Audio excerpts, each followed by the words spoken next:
Coming up on Kochie's Business Builders, we get a young business ready to take on investors, explore the Wiggles' amazing export story, and hear Style Runner's top startup tips.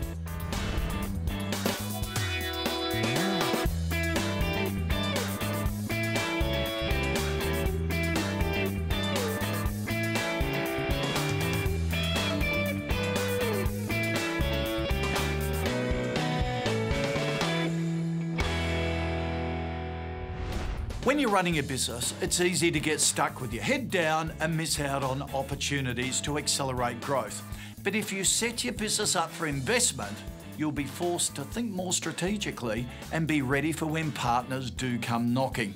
We'll dig into achieving that a bit later.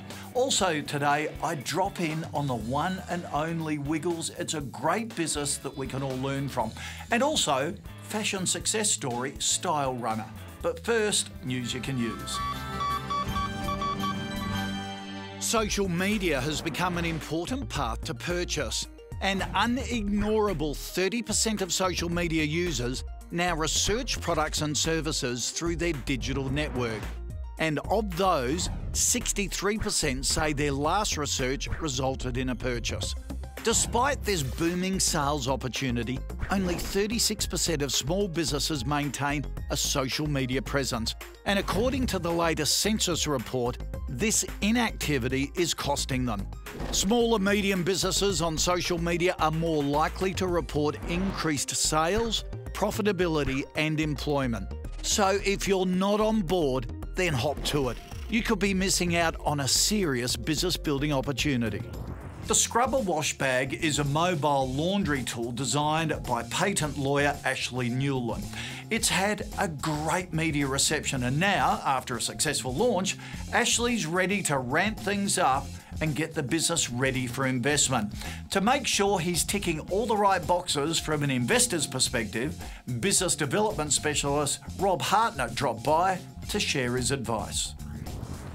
So Ash, tell me about Scrubba. Well, the Scrubba washbag has been touted by the international media as the world's smallest or lightest washing machine in the world. And really what it enables is you to wash your clothes anywhere, anytime for free. So we find it's really popular amongst general travellers, campers, hikers, adventure travellers. How did you come up with the idea for Scrubba? Well, I was taking a break from my work as a patent attorney some years ago, and we were going to be travelling to Africa and climb Mount Kilimanjaro and travel around quite a few countries. And with all the gear that we had, we realised that we'd only have a couple of changes of casual clothes, which means washing every day or 2 days in some really remote parts of Africa. So really the light bulb moment for me was when I realised that if I could create a highly flexible washboard and put it in a sealable waterproof bag, then I could change the way that people do their laundry while travelling. So now you've commercialised, you tested it on the trip you did. You also started to use the power of sort of social media, which is probably low cost but kind of a high touch in the early days. Well, I guess what really kicked off the project was crowdfunding. What's interesting with crowdfunding, when people think about that, they think about the funding side. Whereas you used it for both. You used it for actually getting a crowd, and you also used it for funding as well. I guess it was never as much about the money as getting people's feedback. And what I've also learnt from crowdfunding is they're going to be some of your best customers moving forward. They tend to be the early adopters of new technology. They're willing to take the risks, and they also take a sense of ownership in your project as well. So Ash, it's going well. It's all launched. You've got distributors around the world. What are some of the challenges you're facing at this point? At this point, one of our challenges right now, because we've taken on a few key distributors all at once, is just maintaining stock levels. So it's at the moment a little bit of a balancing act between ensuring that we can maintain the supply and quality to the distributors that we've taken on. So controlled growth, would that be the sum it up? Yeah, definitely. What sort of communication do you have with your distributors in terms of forecasting and them letting you know when orders are coming through in peak times? How are you managing all of the sales data from them? We do request quarterly forecasts. To date, we haven't really received many of them. We've been lucky to have enough stock on hand, but that's, I think, something that we do need to get on top of ourselves. After the break, Rob's advice for getting investor ready.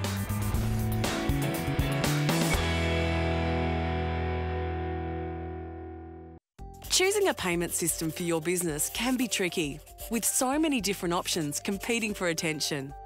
To help quieten the crowd for a moment, here's how to decide whether Bpay is right for you. Do you send out at least 20 invoices a month to the value of $50 or more? If so, Bpay can save time on reconciliation and ensure no chargebacks or bouncing checks. Do you include payment terms on your invoices? If that's a yes, Bpay can help prompt payment with cleared funds in your account as soon as the next banking business day. Are you cost conscious and time poor? The setup and ongoing costs are lower than you might think, and the time savings really stack up. If you've ticked all the boxes, it's time to see how your business can benefit from Bpay in ways you may not have thought of. Chat to your bank about the options or drop by our easy-to-use website today, bpay.com.au/SME.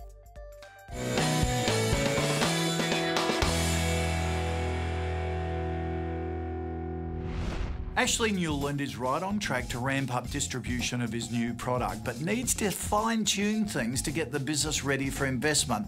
Let's get Rob Hartnett's advice. One of the things you've done is you've gone with the smaller distributors who are more passionate, they're in the market, they get it, and that's great. Part of the problem with those guys is they may not have the systems themselves. They may be as mature as you are in this area, and you may need to help each other along the way. The thing you don't want to have happen now is a major order coming through, which is exciting overnight, but if it's one you know you can't deliver, for someone like you, that's going to be painful. You're going to feel, how am I going to do that? And it'd be quite panicky. So I would now start to work up some more transparent forecasting, what they're holding, what's selling through, customer data they're starting to get, and their seasonality as well, just for you, because you're now starting to consolidate that information, which is going to help you in terms of your manufacturing costs and your peaks and troughs back in the business, and being able to shift stock from different regions around the world, which is one of the beauties of being global. So Ash, what's the next step for Scrubba? To try and build the revenue for another 2 to 3 years, and at that point I think I would have taken it to a level where it'll almost be the ceiling of where I can take it to without some big bucks coming in. At that point, I think the company would be fairly well placed to become an acquisition target by one of these multinational companies. Right from the get-go, one of the main reasons for developing all the intellectual property that we have, so the patents, designs and trademarks, is to actually have some assets there that we can pass on and sell. Well, one of the things you have to think about is who that likely buyer would be, what's their makeup, and just getting into their shoes about what would they be looking for. You know, things like, you know, you've got a great database, you've got a great presence on social media, you've got great brand that you've got out there, and you've got distributors, you know, in a number of countries and regions already. So that's a good thing to start off with. Things to think about though, what would the sale price look like? Like what would be a right price for you? There's sale price and then there's payment terms. So what would you like? Would you like stock for that, or would you like it in cash? Or would you like a combination? So thinking through those kind of things in your mind and others who are connected with you are really important. And then it's about the marketing of it. So just as you've got your marketing going on really nicely for the Scrubba customers you've got out there, this is about now marketing towards your next customer, which is your ultimate buyer. Yeah. So it's exactly the same format. You're now just switching it into what I call business-to-business sale as opposed to business-to-consumer. It's now B2B. But it'll put you in a really nice position to start working through where you'd like it to go and for how much you'd like it to go for, and your role. And you may even have a role going forward. It might be one that's on an advisory board or something like that. It's there, but you're not full-time in it, but you do have some connection. So I'd be thinking about the kind of people they are and just strategically what that would look like in terms of an exit strategy. Thank you very much for some very helpful advice. Yeah. Now it's time for Lessons from Legends with fashion startup Style Runner. Hi, we're Julie and Sally Stavagna from StyleRunner.com, home to the world's most covetable activewear. Here are a few of our top business tips. Firstly, if you're the smartest person in the room, you're in the wrong room. Reach out to people who have far more experience and can help you navigate the business challenges you're facing. Go to conferences, maybe email someone on LinkedIn that you think could be helpful. You'll be surprised how much help you can find if you ask. We strongly suggest that you act as if. From day one, when Julie and I launched, we acted as if we were a global business. We registered a domain name that was simply .com because that is a presence that we wanted globally. From there, it's the way we've operated every business decision from a global scale. We also suggest that if you are operating on a very lean budget, looking at marketing can be quite expensive. So we suggest you look at social media, for instance. Facebook, Pinterest, Instagram are absolutely brilliant avenues that require little to no spend to engage with consumers and expand your consumer base. Lastly, but most importantly, work should be a fun place to come. Create an environment which is positive and inspiring for your team members, because they're the people who will help build your business. Up next, business success tips from the Wiggles.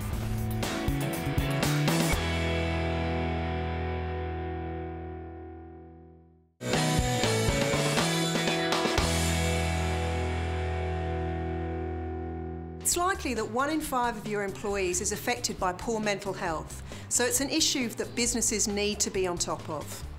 The Heads Up website is designed to help businesses and individuals take steps to create mentally healthy workplaces.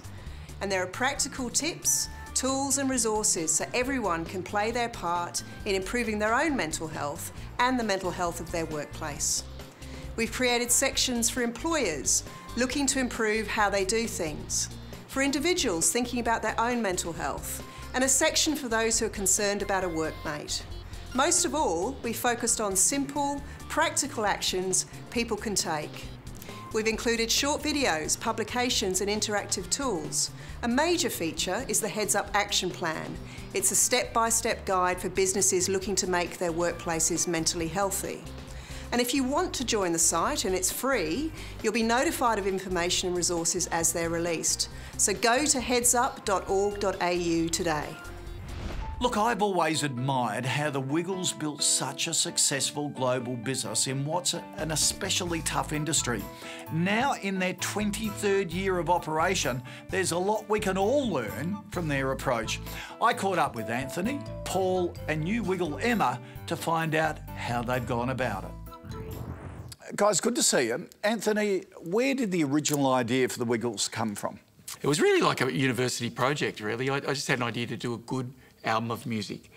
There was no commercial prospects for this. There was no thought of that. It was just, let's do a beautiful piece of music for children and come from a developmental approach. Right. So, obviously went well. When did you think it could become a business? Well, Kochie, we went to the ABC with this tape and said, you know, could you put this out? And they said, there is no market. You'll be lucky to sell 1,000 copies. I was teaching at Temple Emmanuel Kindergarten in Sydney, and I gave them the tapes to listen to. And a parent came in and said, I want to kill you. My daughter listened to Dorothy the Dinosaur 43 times in a row. I counted it. And I thought, OK, well, it works. So from that to get to commercial success was not really in my thinking, but I knew what we had was appropriate and entertained children. Right. How did you keep control of the business side? Because you've grown enormously. Yes. You're a massive entertainment, if you like, organisation conglomerate. Yes. What did you learn to grow? Well, at a stage when it really started to kick, so that we were being released in North America, the UK, Australia, New Zealand and parts of Asia, we had even from that word go, if it's a legal question, go to a lawyer. If it's licensing, go to someone who's an expert in the area. And we actually kept it quite simple. When you made the decision to change the lineup, how scary was it? The thing is that we have the core values of the Wiggles. We have the music still. These guys are all musicians as well. Yeah. We have Murray and Jeff and Greg still contributing whenever they can and whenever they want to. Yeah. And we have, Paul running the show now and doing it beautifully. So if this was a brand new show and you saw it on television, you go, that's fantastic. And I knew that the standard was not going to drop. With the lineup, the impact of Emma bringing a girl into the group, could not believe the impact that she's had on keeping 5-6-year-old girls exactly right focused on the Wiggles. Exactly right. Who are about to move out of your audience. Now we've started to see these children, and particularly girls between the ages of 6 and 8, coming back right in the middle of the front, all dressed yellow bow. Can you believe how it's injected new enthusiasm into the market? I think one of the main reasons the Wiggles have been so successful is because we've never been the same. Every album they do is different, every show they do is different. And so this was a profound difference. I mean, it literally made Time magazine in America. boy, has it been embraced, you know. Vive la différence, you know. Yeah, the video sales are up 17.5% this year. Now, in the years where no one's video sales are going up, we call ourselves the Three Seasons, and that's Francesca Valley. Seriously, because there are kids who write, and very innocently write, "We love Emma and the others." Guys, thank you for that. Really appreciate your time. Kochie. Thank you.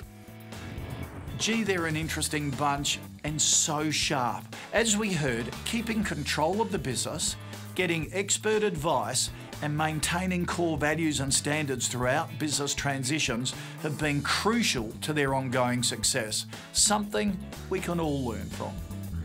Coming up, a tech tip to improve employee engagement and another question answered in Ask Kochie.